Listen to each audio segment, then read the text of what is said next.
Every time you order a Negroni at a cocktail bar, every time that deep red liquid catches the light as the bartender stirs it over ice, you are drinking something that owes its entire existence to a teenage bartender, a secret recipe involving more than 60 herbs and tens of thousands of crushed insects. Campari is one of the most recognized spirits on the planet. It sits in over 190 countries. It anchors what Drinks International has ranked as the world's #1 best-selling cocktail 4 years running. The company behind it controls more than 50 brands and pulls in over €3 billion a year in revenue. What nobody knew for most of its history, though, was that the famous red color in every glass came from a tiny parasitic bug that lives on cactus plants in South America. And Campari kept using those bugs until 2006. This is how a farmer's 10th child built an empire out of bitterness. Novara, Italy, 1860. A 32-year-old man named Gaspare Campari was working in the cellar beneath his small cafe, surrounded by bottles, herbs, and bark. He had been doing some version of this since he was 14, when he started making drinks at the Gaspare in the nearby town of Castelnuovo. For nearly 2 decades, Gaspare had been tinkering with cordials and bitters, selling them across northern Italy under the name Bitter Orluso de Hollanda, which roughly translates to bitters in the Dutch style, inspired by a cordial he had encountered from Holland. But this year, he finally landed on the recipe that would carry his name for the next century and a half. The exact formula remains a secret to this day, but we know it contained more than 60 natural ingredients, a combination of herbs, spices, bark, and fruit peels, including chinotto, a small bitter citrus fruit, and cascarilla, a shrub whose bark doubles as a fever reducer. The flavor was unmistakable, intensely bitter, aromatic, with a sweetness lurking underneath that made you want another sip even as your face scrunched from the first one. But the flavor wasn't what made people stop and stare across the cafe. It was the color. Gaspare had dyed his creation a shocking, almost electric red, using carmine, a pigment extracted from the dried, crushed bodies of cochineal insects. These tiny bugs, each one smaller than a fingernail, cling to prickly pear cacti across Central and South America. The females produce carminic acid as a defense mechanism against predators, and when you harvest them, dry them in the sun or in ovens, and grind them into powder, you get one of the most vivid, stable red dyes in human history. The Aztecs and Incas had been using this dye for at least 2,000 years before Gaspare got his hands on it. After the Spanish conquest in the 1500s, cochineal became one of the most valuable exports from the Americas, rivaling silver and gold. The British used it to dye their soldiers' famous red coats. French tapestry makers built entire reputations on it, and by the 19th century, it had made its way into food, cosmetics, and drinks. I mean, think about that for a second. The same bug pigment that colored royal European garments was sitting in the bottom of an Italian cafe owner's mixing bowl, turning his bitter liqueur into something that looked like liquid rubies. It took roughly 70,000 dried insects to produce a single pound of cochineal dye. That number sounds absurd, but the color it produced was worth every dead bug. Unlike synthetic dyes, carmine was stable, long-lasting, and safe for consumption. It made Campari look unlike anything else on the shelf, and in a crowded market of brown and amber liqueurs, that red was an instant identifier. Gaspare's cafe in Novara was doing well, but his ambitions were bigger than a small Piedmont town could contain. After his first wife and daughter passed away, he remarried a woman from Milan and made the decision that would define the brand forever. He relocated to the cultural capital of northern Italy and purchased a cafe called Amicizia, positioned directly in front of the Duomo, Milan's towering Gothic cathedral. The timing could not have been better. Milan was in the middle of a transformation. The Galleria Vittorio Emanuele II, one of the world's oldest shopping malls, had just been completed, and it was the social epicenter of Milanese life, a place where intellectuals, artists, and the city's elite gathered to see and be seen. Gaspare set up shop there, and suddenly his bright red bitters weren't just a drink. They were a status symbol. The cafe became a landmark, The bitter became the drink you ordered if you wanted to signal that you understood Milanese culture. If Gaspare had stopped here, this would be a very different story. A nice local success, a regional favorite. But Gaspare died in 1882, and his sons, Davide and Guido, inherited the business. What happened next turned a cafe novelty into a global brand. Davide Campari was a natural marketer, decades before modern marketing even existed as a discipline. His first move was to strip down his father's sprawling portfolio of cordials and elixirs and focus on just one product, Campari Bitter. He understood something that most business owners of his era didn't, that a single, iconic product with a strong identity is worth more than 100 forgettable ones. Then came the expansion. The story goes that Davide fell in love with a beautiful opera singer and pursued her across Europe and eventually to New York. As he followed her, he opened distribution channels in every city he visited. Whether that's entirely true or just good mythology, the result was real. Campari went from a Milanese cafe drink to an internationally available spirit. By 1904, the demand was large enough that Davide opened a proper production plant in Sesto San Giovanni, just outside Milan. But Davide wasn't done yet, not even close. He understood that Campari needed to be more than a drink. It needed to be an aesthetic, and so began one of the most remarkable relationships between a spirits brand and the art world that has ever existed. Davide commissioned some of the greatest graphic artists of the early 20th century to create Campari posters. Leonetto Cappiello designed the famous Spiritello, a mischievous sprite wrapped in an orange peel that became one of the most iconic advertising images in Italian history.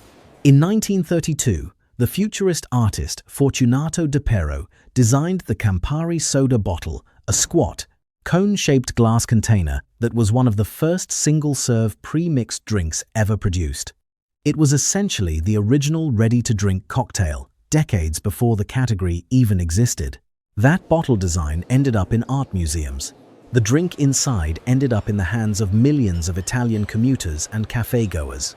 And in 1964, when Milan opened its first subway line, the famous M1 Red Line, Bruno Munari designed a Campari poster specifically meant to be read from inside a moving train, a fragmented collage of Campari logos that passengers could register at a glance as the station blurred past.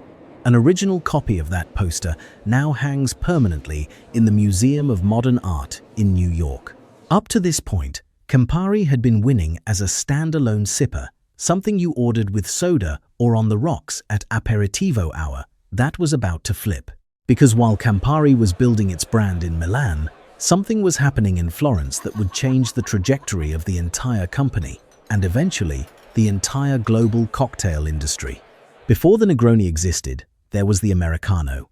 Equal parts Campari and sweet red vermouth, topped with soda water, served over ice. The name had nothing to do with the United States originally. It was called the Milano Torino because Campari came from Milan and vermouth traditionally came from Turin. But it became so popular with American tourists visiting Italy that the name shifted. Even James Bond ordered one in Casino Royale. The Americano was pleasant, refreshing, safe.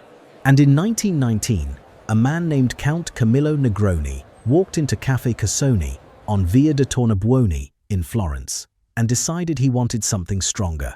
Camillo Negroni was, depending on which account you believe, either an Italian nobleman, a cowboy, a gambler, or possibly a fabrication of a liquor company's marketing department.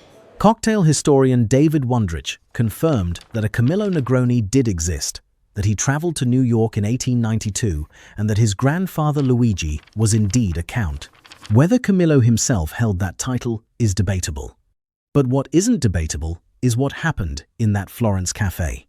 Camillo asked his bartender friend, Fosco Scarselli, to make his usual Americano a little stronger. Scarselli swapped the soda water for gin. He also replaced the lemon garnish with an orange slice, a small touch to signal that this was a different drink. The bitterness of Campari, the aromatic sweetness of vermouth, and the sharp dryness of gin merged into something unexpectedly balanced, something that tasted like it had always existed and was just waiting to be assembled. Other patrons at Caffè Cassoni started asking for an Americano in the style of Count Negroni, then just a Negroni. The Negroni family even founded a distillery in Treviso that same year, bottling a ready-made version called the Antico Negroni. Now, there is a competing origin story. A branch of the Negroni family claims the cocktail was actually invented in the 1850s by General Pascal Olivier Comte de Negroni, a French Corsican military hero who supposedly created it as a digestive aid while stationed in Senegal. The problem with that version is that Gaspare Campari didn't create his bitter until 1860, so whatever General Pascal was mixing, it couldn't have been a Negroni as we know it today. If you're finding this helpful, consider subscribing. We cover deep dives like this every week. So, the Americano begat the Negroni, and Campari was the constant in both. The red thread running through every variation. By the mid-20th century, the Negroni had found its way into the glasses of some very famous hands. Orson Welles tried his first one in 1947 while filming in Rome and reportedly said, "The bitters are excellent for your liver and the gin is bad for you, so they balance each other." Ernest Hemingway mentioned it in his novel Across the River and Into the Trees. Audrey Hepburn apparently served Negronis at her Roman house parties while filming Roman Holiday. Then, in 1972, another happy accident happened at Bar Basso in Milan. A bartender named Mirko Stocchetto reached for a bottle of Prosecco instead of gin while making a Negroni. The result was lighter, bubblier, and slightly less aggressive. He called it the Negroni Sbagliato, which translates to mistaken Negroni. And for 50 years, it remained a beloved insider's drink, something Italian bartenders ordered for themselves at the end of a shift, which, looking back, was either incredibly brave or incredibly stupid. Because what happened to the Sbagliato in 2022 would have made Mirko Stocchetto's head spin. On October 1st of that year, HBO posted an 8-second clip on TikTok from a promotional interview between House of the Dragon stars Emma Darcy and Olivia Cook. Cook asks Darcy about their drink of choice. Darcy leans forward and, in a voice that the internet would spend the next month losing its collective mind over, says 3 words and a clarifier: a Negroni. Sbagliato, with Prosecco in it. Cook responds, "Oh, stunning." That was it.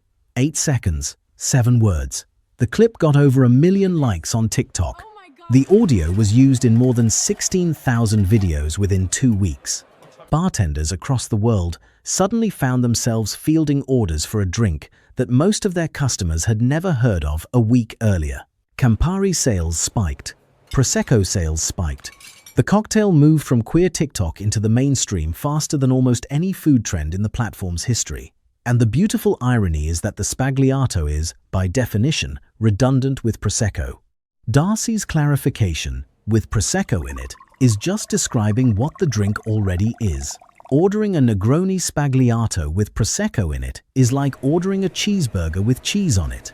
But nobody cared, because the way it was said turned a cocktail order into a cultural moment. By early 2022, before the TikTok clip even happened, the Negroni had already been crowned. Drinks International surveyed 100 of the world's best bars, and, after 8 consecutive years in second place behind the old-fashioned, the Negroni finally took the #1 spot. It topped the list again in 2023, and again in 2024, and again in 2025, 4 years running as the best-selling classic cocktail on the planet. And all of it, every single glass, requires Campari. Meanwhile, the Campari Group had quietly grown into one of the largest spirits companies on Earth. The 6th largest worldwide, to be specific.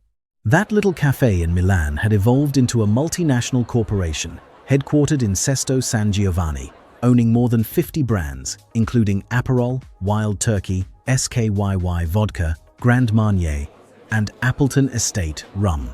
In 2024, the company posted net sales of over €3 billion. But here is the detail that ties this whole story together, the one that most people drinking Negronis today have no idea about. Remember the bugs? For over 140 years, every bottle of Campari contained carmine dye derived from crushed cochineal insects. That electric red color that made Gaspare's creation stand out in a Milanese cafe in the 1860s, that drew the eye of every patron who walked past, that became so synonymous with the brand that Campari literally built its identity around the color red, calling their entire marketing philosophy Red Passion. All of it came from tiny dead bugs on cactus plants in South America. And in 2006, Campari quietly stopped using them. The company's official statement was straightforward. They cited unpredictable fluctuations in both supply and quality as they expanded into a global brand. Others speculated it was to accommodate the growing vegan market, or to avoid the rare but documented allergic reactions some people experienced from cochineal, or simply the rising public discomfort in markets like the United States about consuming insect-derived products. Starbucks ran into a similar controversy in 2012 when it was revealed their strawberry frappuccino used cochineal coloring. If you're wondering how that's even legal, so is everyone else. It is completely legal. Cochineal is classified as safe by food authorities worldwide and is still used in everything from yogurt to lipstick. But for Campari, the switch was final. They moved to artificial coloring, and the exact formulation remains proprietary. Some craft distillers have gone the other direction. Bruto Americano by St. George Spirits in California and Leopold Brothers Aperitivo in Denver both proudly use cochineal in their products. Todd Leopold, of Leopold Brothers, reportedly said he uses cochineal because his company produces food, not chemicals. So the next time you sit at a bar and watch a bartender pour equal parts gin, sweet vermouth, and Campari into a rocks glass, stir it with ice, and lay an orange peel across the rim, you are looking at a drink with roots in Aztec insect farming, the Italian unification era, Milanese avant-garde art, a disputed Florentine count, a happy accident in a Milan bar, and an 8-second TikTok clip that made 16,000 people order a drink they couldn't pronounce. Gaspare Campari called his creation Red Passion. He built it from bugs, bitterness, and 60 secret ingredients in a cafe cellar. Today, that passion pours in over 190 countries, fills the glass of the world's most popular cocktail, and belongs to a company worth billions. Not bad for a farmer's 10th kid. If you want to see how another everyday drink went from obscure origins to global domination, that video is on screen now. Subscribe so you don't miss it.